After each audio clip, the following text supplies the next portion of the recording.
Good evening, ladies and gentlemen. My name is Brandon Watabe. I'm your host today for the Boston's Big 3 podcast, episode 22. Welcome. We're brought to you by Ride the Wave Media, and we are presented by 1 in 100. 1 in 100 is the only online raffle website giving fans and experience seekers the chance to win tickets to live sporting events, concerts, music festivals, and more. Whether it be from your desktop or mobile device, winning tickets to your favorite events has never been so easy and fun. Choose your desired event, purchase a raffle ticket into the draw, and you could be the lucky winner.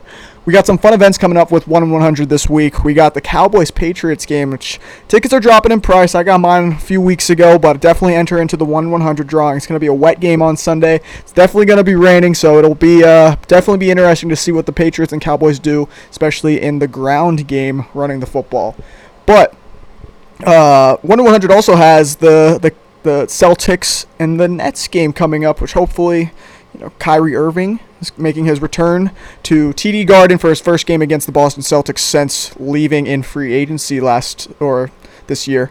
So we got a lot of stuff to get into today. None of the guys are with us, so we all got some scheduling conflicts, so I'll be your only host for the night. But let's get into some recap of what happened in the NFL action last week. So the Patriots and the Eagles, it was not a very entertaining game to watch. I mean, definitely defensively side of the ball, it was there, but the passing game, especially in the Patriots side, did not see a lot, especially from Tom Brady, only throwing for barely over 200 yards, and barely over 50% of his passes were completions. But I think the highlight of the game, for everybody, alongside the 3 field goals from the Patriots' new kicker, was the Julian Edelman passing touchdown. Edelman threw his second career touchdown, I'm pretty confident. Finished the game with a perfect passer rating. He still got a perfect passer rating in the regular season.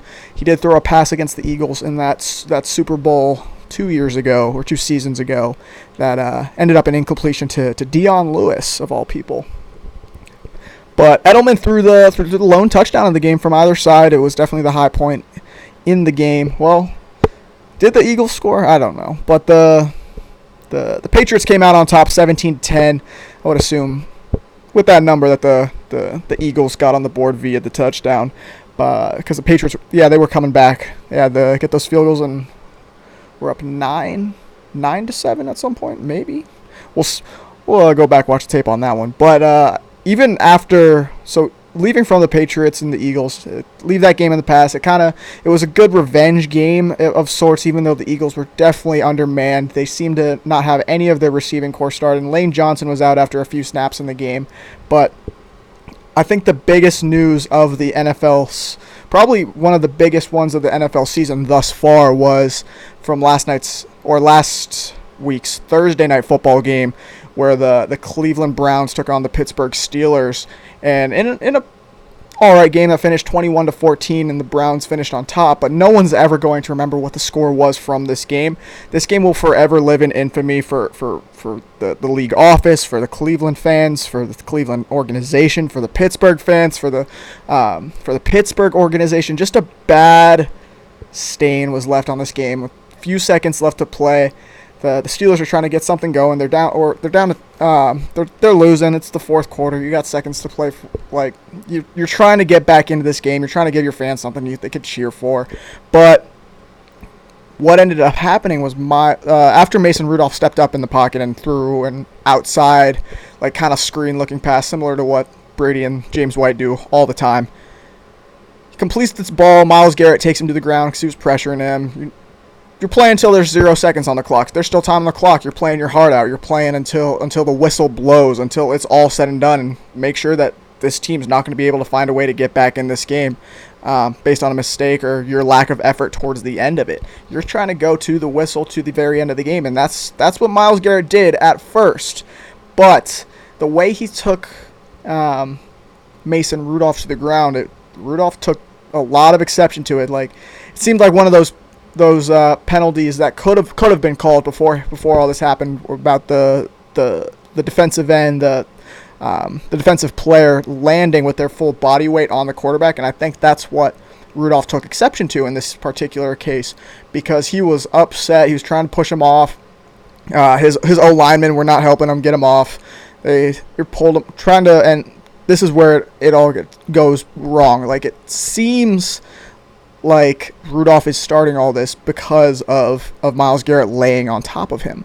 But he's trying to push him off, trying to roll away, trying to just get this large man, this first overall pick from a few years ago, off of him. And he kind of does, but not before trying to push his helmet off and trying to like unlatch his helmet from the side so he can pull it off of Myles Garrett. Because he's just frustrated. He's angry the team's losing. And based on some of the appeals today, Myles Garrett says it's only his word. The NFL says that they have evidence against him that Mason Rudolph never used any kind of racial slur, is what Myles Garrett is implying, or he stated that that Mason Rudolph actually used some form of racial slur against him, and that's what started this entire incident that took place last Thursday night. But it was an ugly scene. Instead of before the helmet was even ripped off, so Garrett does eventually get up because the Steelers O-line comes and eventually, like, they're prying off this guy off their quarterback, and they're pushing him, and Rudolph's trying to get at him. He's still trying to go at him, and who was it? So Garrett is the only Brown, like, in the picture in the backfield. He gets his fingers into Rudolph's face mask, and as the Steelers O linemen are pushing him back, he's lifting Rudolph up by his face mask to get him off of the ground. What was a really scary scene, especially when all the other guys started coming in, pushing and shoving, and Rudolph's trying to get back at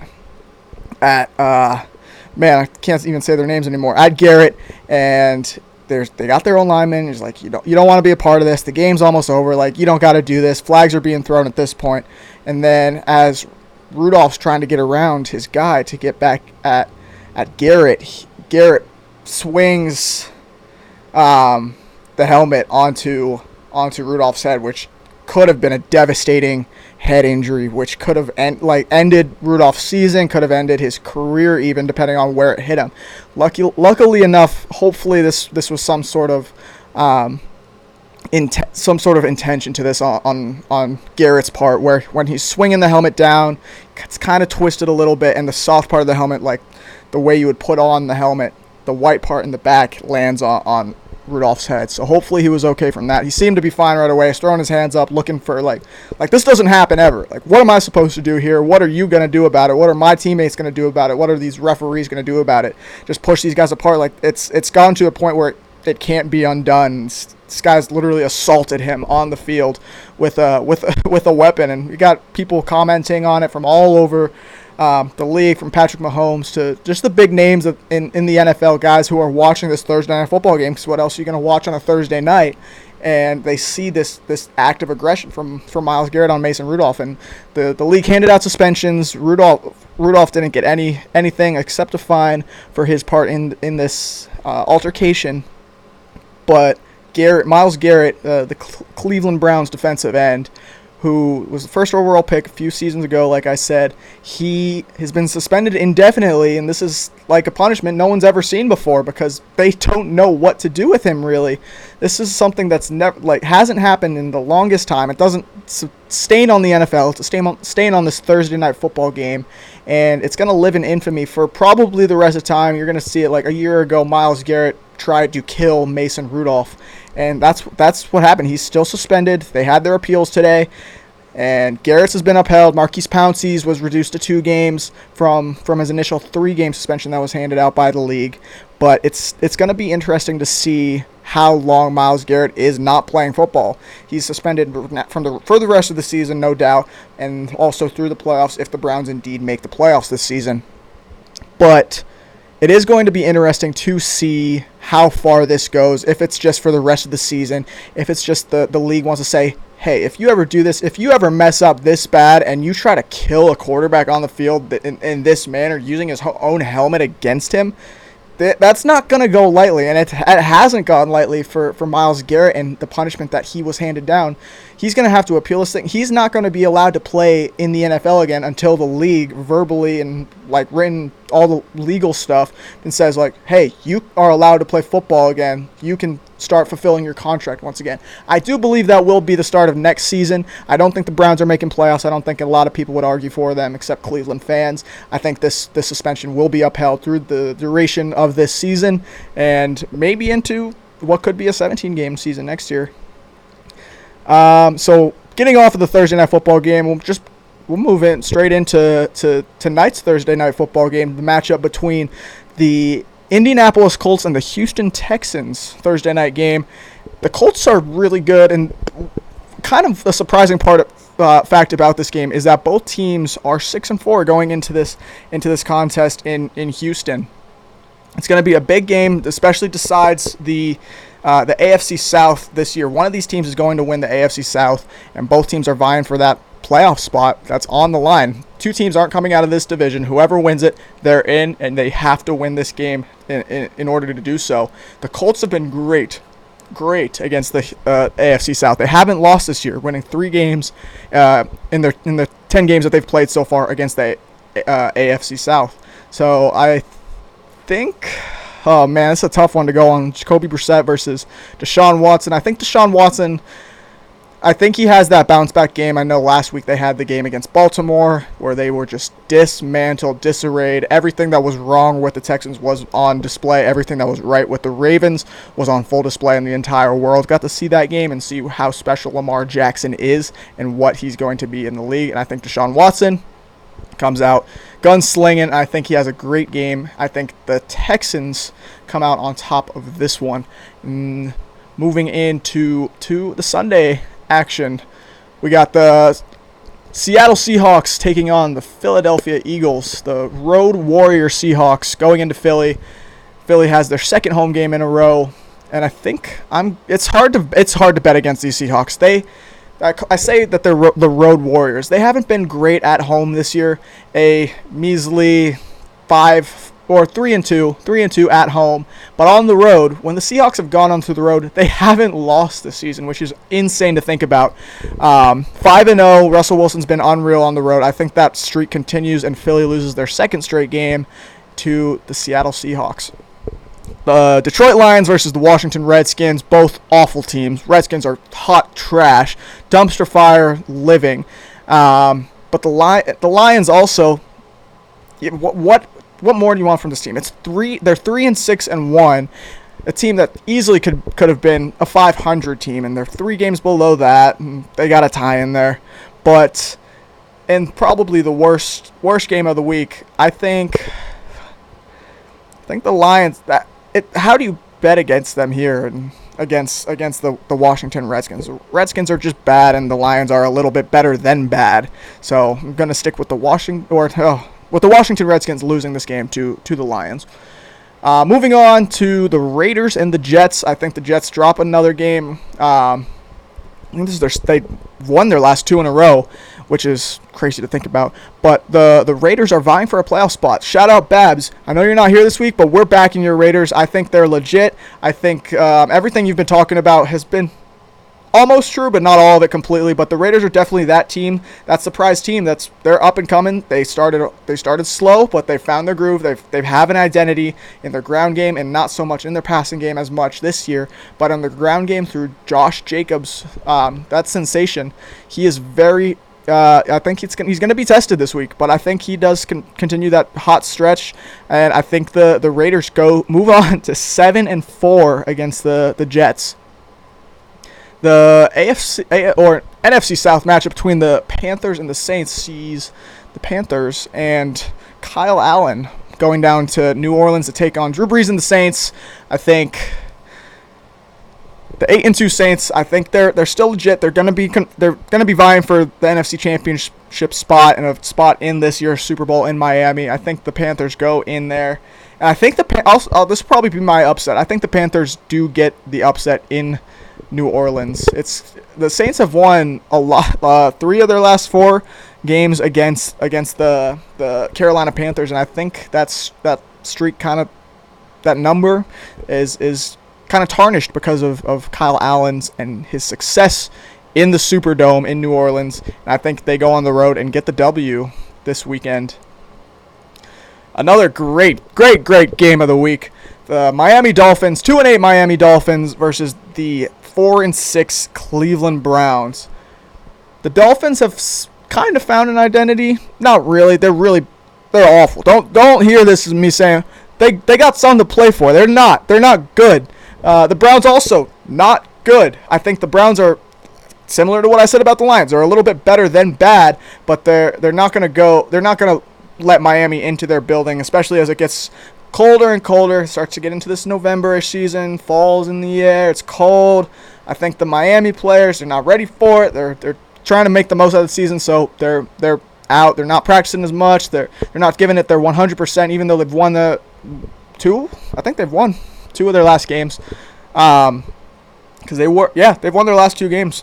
But I think the Browns hang on to those wild card hopes and get back to 5-6, a game below 500 this week, and beat the Miami Dolphins in Cleveland. So, rivalry game this week, the Steelers look to bounce back versus the Cincinnati Bengals, who still have yet to find the win column, and that drought will continue into this week. The Steelers are going into Cincinnati, the worst team in the NFL, and the Pittsburgh Steelers, though they're very average this year, they will be sending the Cincinnati Bengals to 0-11. Moving on to the New York Giants versus the Chicago Bears. Both, again, below average teams. The Bears are they're allowing some of the least amount of points to be scored following the last 4 weeks in the NFL, and I think they're going to be able to hold Daniel Jones. And remember, everyone's saying Danny Dimes, he's the future. I'm predicting Eli Manning gets into this game against the Chicago Bears. Mitchell Trubisky might not be playing. He got pulled in their last game with apparently a hip injury. Who knows if he's going to be playing? I don't think it's tough. I think the Bears do find a way to win this game, but I'm predicting Eli Manning finds a way to play in this game over Daniel Jones. Don't know how, don't know where. Eli Manning will get a snap or 2. The next game in the slate, 11 o'clock games, is the Broncos and the Bills. Battle of the Allens. Brandon Allen and the Denver Broncos versus Josh Allen and the Buffalo Bills. Josh Allen's gone 5 straight games without throwing an interception. Brandon Allen had his not his first loss, but they blew a lead. They blew a bad lead to the Vikings last week, and the Vikings are a good team. You kind of expect them to be able to come back. I know Babs is talking about Kirk Cousins and his MVP chances. I think that's definitely been solidified. I think Kirk Cousins has inserted his name into that list, and you got to give the Vikings credit to what they were able to accomplish last week versus the Broncos. But I will predict, I think the Bills finally have that game where they start on the decline. They started hot a few seasons ago as well. I think this is the game where they start slowly trending downwards in the season. It's that point of the year where the Bills start falling off, and the Broncos, they're nothing special, but Brandon Allen, he was going to find a way to get the W. I know I changed my pick last minute last week. Thank God, because it ended up working out well. But Brandon Allen finds a way to get the W in Buffalo. The last game of the morning games, we have the Tampa Bay Buccaneers versus the Atlanta Falcons. This game is a battle. The other AFC or NFC South teams, the Tampa Bay Bucs and the Atlanta Falcons, both teams 3-7 currently. The Falcons have a 5-game winning streak versus the Bucs, and Bruce Arians and Jameis Winston are not going to find a way to get a W in Atlanta this weekend. Atlanta's going to come out on top. Matt Ryan's going to continue trending upwards. He's slowly making his way. He's inserted himself in the top 10 in passing yards in NFL history. Congratulations to Matt Ryan. I think that number's going to keep going up and up and up. And I'm not sure what his number's at, but he's close to a major milestone. Be looking for that the next few games of the season as we get towards the end and the Falcons have nothing to play for, so they start just 500 yards a game from Matt Ryan to Julio to I don't even know who else they got down there. But the Falcons are going to start rattling off some yardage milestones for Matt Ryan since they have nothing left to play for. And to the afternoon games, we have do you remember, this was the Thursday night football game of the ages that had the crazy uniforms. The mustard uniforms, at least, not the Titans. They had all right ones. But the Jaguars take on the Titans. And the Titans have won 4 of their last 5 games. I think Nick Foles gets his first W back as the starter for the Jacksonville Jaguars as they go into Tennessee and find a way to get the W. Move on to 5-6, keep their wild card chances alive. And then our Cowboys, our game of the week, the Cowboys and the Patriots. You got to take the Patriots here. It's going to be raining. The 9-1 Patriots will move on to 10-1. I'll be at the game. I'm finally excited to get out to a game this season. I think a lot of the Ride the Wave guys are going to be there. It's going to be a ton of fun. And the ground game is going to be really important. I think I mentioned that briefly at the beginning of the show. But the rain, the turning carousel of wide receivers in New England has been tough for Tom Brady to get acclimated to, even in his greatness, but it's just been a turning door, tight ends, wide receivers, guys getting hurt, fullbacks getting hurt, not having all the same opportunities, not having the playbook as open as it normally is in New England. But I think the Patriots find a way to get the job done. I don't think they cover the spread, though. Spread is 6.5. I think the Cowboys win their I think the Cowboys cover and win, and the Patriots win by maybe a field goal in the rain fest. The Sunday night football game this week is the San Francisco 49ers at home inviting the Green Bay Packers in, which should be an unreal game. And this is the first time Aaron Rodgers actually faced the 49ers, and it's in Santa Clara. It's going to be a fun game. The 49ers still 9-1, high on the. I don't even know who did they play last week. Who knows? But that's why I need my guys back, so Tyler and Babs can fill me in. I'm not a big football guy, but I get it done when I need to. The Packers are going into San Francisco, and I think I'm going to go with Aaron Rodgers. Aaron Rodgers and the talent in Green Bay going into San Francisco and giving them their second loss at home this season. 49ers still undefeated on the road, same as the Seahawks. I think the Packers go into, Levi's Stadium and take down the 49ers and send them to 9-2 as the Packers improve to 9-2. Monday Night Football this week, we have the Ravens visiting the Rams, and Lamar Jackson has a 14-3 record. That's unreal to think about. Knowing that he was the very last pick in the first round in a draft that had Deshaun Watson and Patrick Mahomes and Mitchell Trubisky. This guy has he's got a chip on his shoulder. He's got something to prove, and he's definitely proved it. He's definitely the MVP frontrunner, as Mark Ingram said. I don't want anything to do with that guy if I were to ever say that Lamar Jackson was not the frontrunner at this point. But I think the Ravens, I think they continue their winning ways. I don't think they're blowing out this team. I don't think they're putting 40, 50 points on the board as they have been in the last few weeks. But I do think this game is a lot tighter than people think. I think the Monday Night Football games have been a lot more quality this season, and I think the Rams have a lead at some point in the second half, but the Ravens come back, and I think the Ravens win this game by a touchdown or 2. So that's all the NFL games this upcoming week. Last week, we'll go over some of the records that we, as the team shows. I know Tyler and Babs won't be able to get their picks in, but we're gonna get their picks from them. I'll get them, so we'll be able to hear what they said and how our records stack up this upcoming week. So last week, Tyler went 7-7. No one finished below 500 this week, which is fantastic. We love to see it. Babs went 8-6, and I went 10-4. Some of the upsets, Tyler took the Colts beating the Jaguars, and he was the only one to do that. I was the only one to take the Bills. Both the guys chose the Dolphins to win a game, but I took the Bills. I was the only one to. Tyler's the only one that was high on the Ravens, and he took them beating the Texans. Me and Babs both had the Texans winning the game last week in that rematch of the 2016 Clemson-Louisville game between the eventual Heisman winner and Lamar Jackson. It was a fun game, but the NFL rematch did not live as much up to the hype with just Baltimore. Again, dismantling Houston. Tyler, again, was the only one to choose the Falcons, beating the Panthers last week. And I think that's it. I was the only one to take the Rams beating the Bears. Both the guys had Mitch Trubisky and the Bears beating the Rams. The Rams, they're still a very talented team. I've said this on the previous shows. Rams very talented. They still have a chance at the wild card in the NFC. They're only 6-4, 2 games above 500. That's good enough. If they keep winning, if they can find a way to win this game on Monday night, it's going to definitely increase their chances, especially with the Ravens sitting on top, just below the first seed in the AFC. Both teams have a lot to play for this Monday night. It's going to be a fun game to watch. So, it's all the NFL action we have this week. Moving on, let's talk about.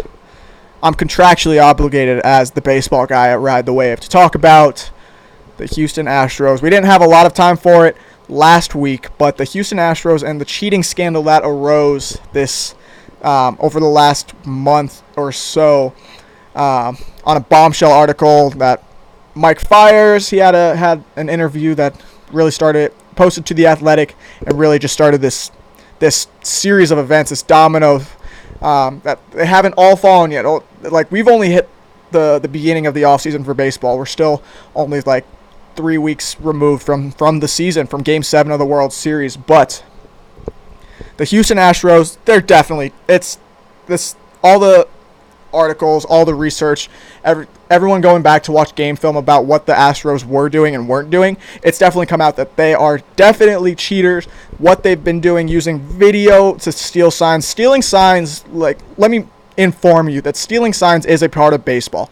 It's same thing as what happened 10 years ago with Spygate. They're trying to get an advantage by knowing what the other team is going to do. If you know what the other team is going to do, you automatically have an advantage, and that's what the Astros are trying to do, just with the wrong ways. If you remember a few years ago, 2-3 years ago, the Yankees and the Red Sox were at the front of this cheating scandal for stealing signs, because they were using video monitors from their respective broadcast networks, Yes and the Nesson networks, to steal their signs from opposing pitchers and relay them to, if they had a guy on second, to let that guy, so the guy on second could inform the batter about what's coming.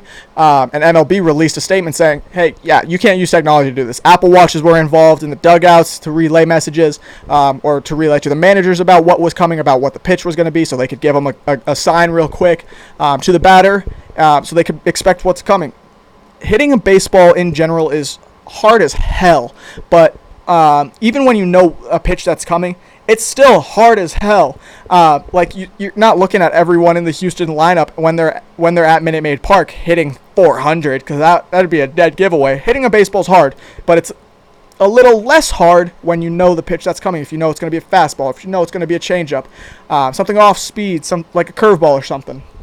But the way some of the things that have been coming out, I think the White Sox game what took place in Houston was the first video to really come out, and you could hear the trash can banging from the dugout every time that a changeup was coming, opposed to a fastball.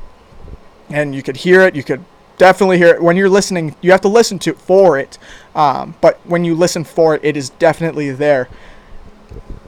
Another few tweets came out talking about how this one was insane to think about. So the trash can banging, okay, they're banging trash cans in the dugout every time not a fastball is coming. But a tweet came out about that, getting even more crazy in-depth cheating, where that the Astros had a way. They had this little piece of technology that they would stick to their arms or something, stick to their leg or something, and it looked like a Band-Aid. So wearing a Band-Aid's not cheating, but under the cloth part, the middle of a Band-Aid, they were attaching some sort of paging metal vibrating device, tiny little thing that they could tape to themselves and just get the signals instead of banging a trash can. That may be why we only have videos from 2017, but the way this relates to Boston, we talked about it towards the end of the podcast last week. Alex Cora was part of this 2017 team. No one believes he's a cheater. We believe he's fallen in line. It's what we're all going to stick to, and all the guys in Boston are going to say. But you got to think about it. the Red Sox played the Astros in the 2017 postseason, and the Red Sox, they lost in 4 games to the Houston Astros that year. You got to look back and imagine what could have been. Like, the Red Sox were the best team in baseball in 2018, going on to win the World Series in a record 119 games total that year. But you got to look back at 2017, the year before, a team they played in Houston and lost every single game in Houston.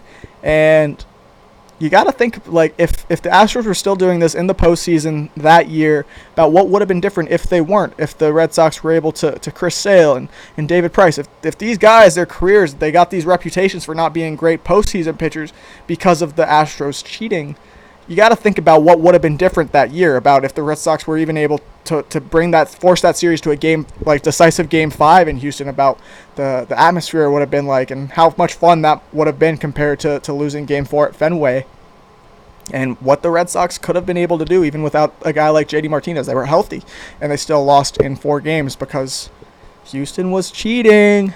But nonetheless, that's our Astros cheating scandal. Look into it. The dominoes have only barely started to fall for this.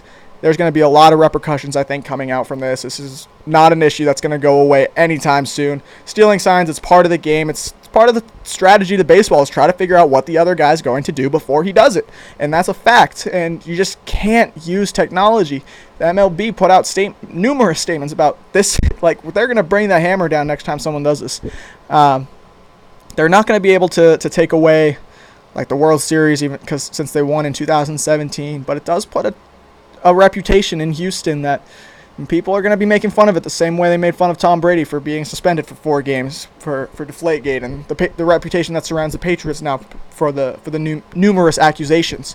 But Houston's going to start developing that mantra now because they were caught. All the other teams are doing this. We don't know if every team's doing it with video boards and the networks, but the Astros were using some method to relay the pitch, the signs that were thrown down, to let their hitters know that, hey, an off-speed pitch is coming. You just can't use the technology in a world that is so advanced with all the tech that we have here and and up around the ballpark. And you just can't do that. It just ruins the game. It's cheating in its purest form, using outside things to get an advantage in baseball.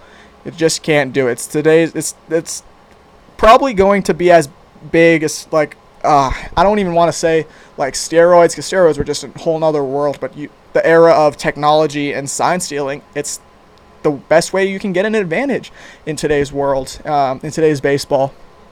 But other Red Sox news, Dustin Pedroia he says he's feeling healthy.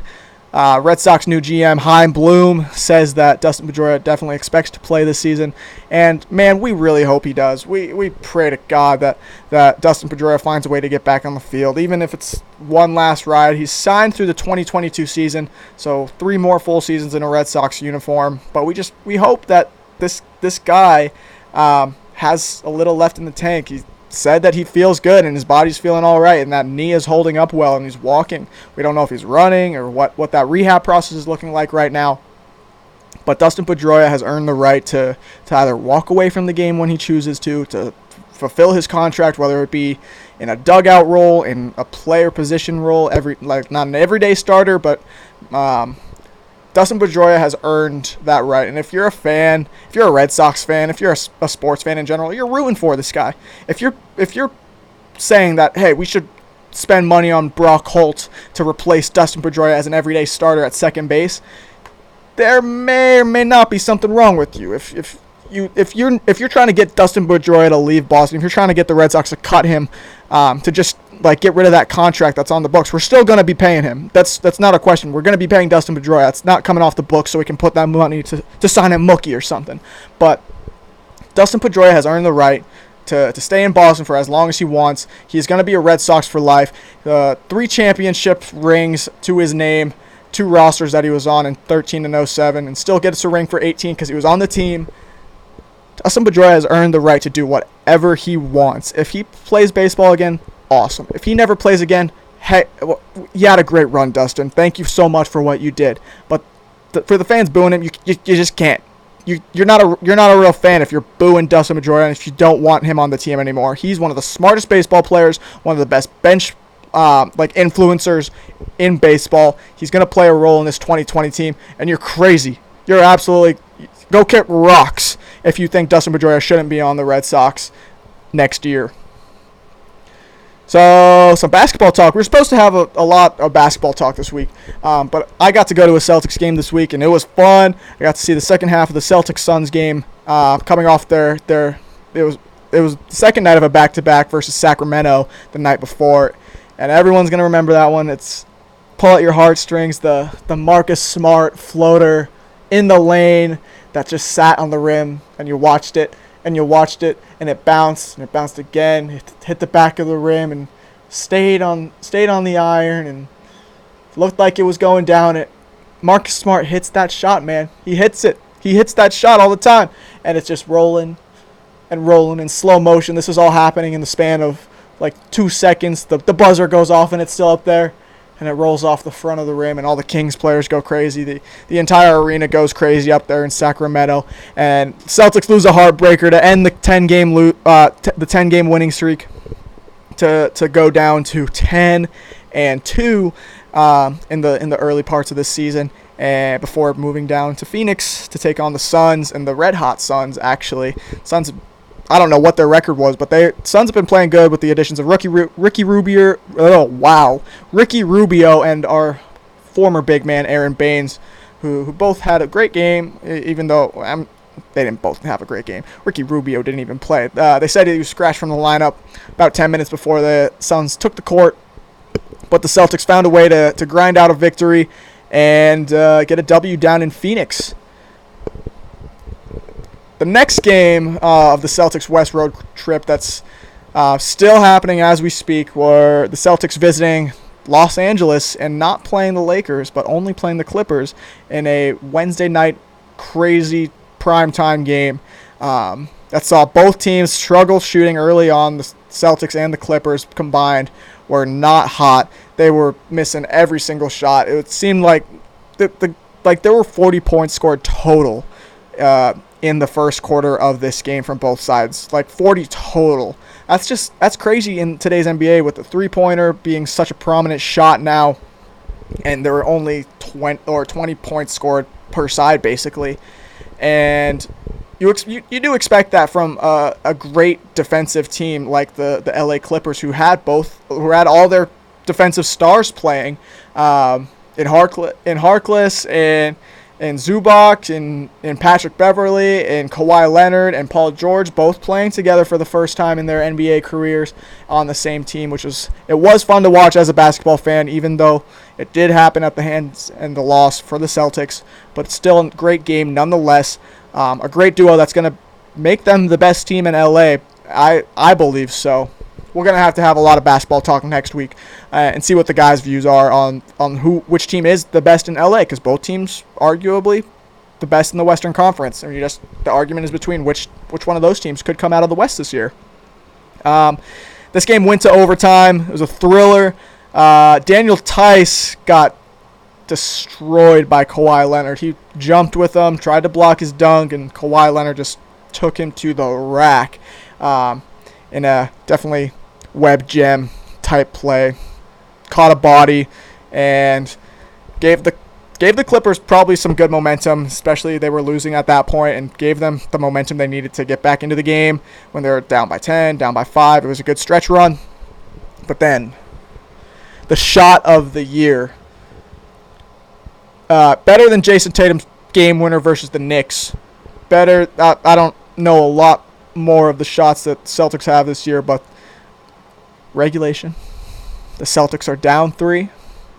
Jason Tatum has Kawhi Leonard guarding him at the top. Rolls to the right. The switch off the pick. Just imagine you're getting guarded by Kawhi Leonard, some of the biggest hands in basketball, one of the hardest guys to score on in the NBA, and you switch off the screen, and then Paul George is the guy guarding you. That's tough. That is tough. I don't care who you are. I don't care what team you root for. But if you're getting guarded by Kawhi Leonard and you switch, and there's another potential defensive player of the year candidate in Paul George, that's tough. And when Tatum crosses that right hand to the left hand and just stops on a dime like our boy Julian Edelman for the Patriots. Just stops, but Paul George keeps going and going and going until he's not on his feet anymore. He's on his butt. Tatum steps back behind the line and just nails a three with about 8, 9, 10 seconds left to play. That gave the Clippers a chance to win the game. Since the game was tied at, I think, 97 to send the game to OT. Kawhi Leonard took a final shot about 5 feet behind the three-point line and rimmed out, hit the back iron, and just bounced up and to send this game to overtime. They got one shot, and they didn't make it. But a few questionable calls for the Celtics that didn't go their way.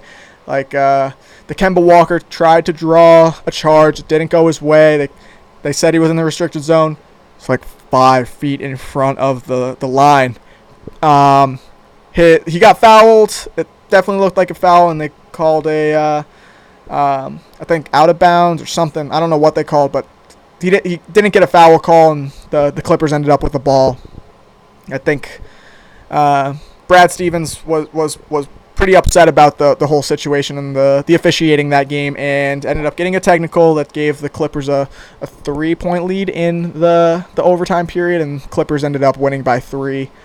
And what could very well be a preview of what the NBA is going to look like come June, come summertime, about the two last teams standing in basketball. One of the best teams in the West, and with that new duo in Paul George and Kawhi Leonard, who combined for 40-plus points, and then Kemba Walker and Jason Tatum, who were not ranked as one of the best duos in the NBA come like this offseason, and these guys were not on these lists and all these pictures and billboards and everywhere about the duos that the NBA has now, and Anthony Davis and LeBron and Kawhi and Paul George and Russell Westbrook and Harden and Kemba Walker and Jason Tatum are two of the best stars in this game, and they both play for the same team. And if Jason Tatum keeps playing the way he played against the Clippers, putting 30-plus, and Kemba keeps dishing to all the guys and they keep making their shots, this team's going to be very hard to beat, especially when Gordon Hayward gets back from injury.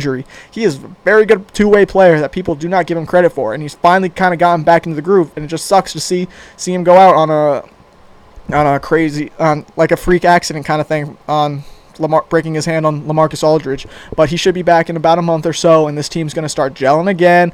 It's going to be a lot of fun to watch this team down the stretch. We still got 70-ish games of the Celtics team to watch, and every single one of them is going to be entertaining. Actually, I think we're 11-3.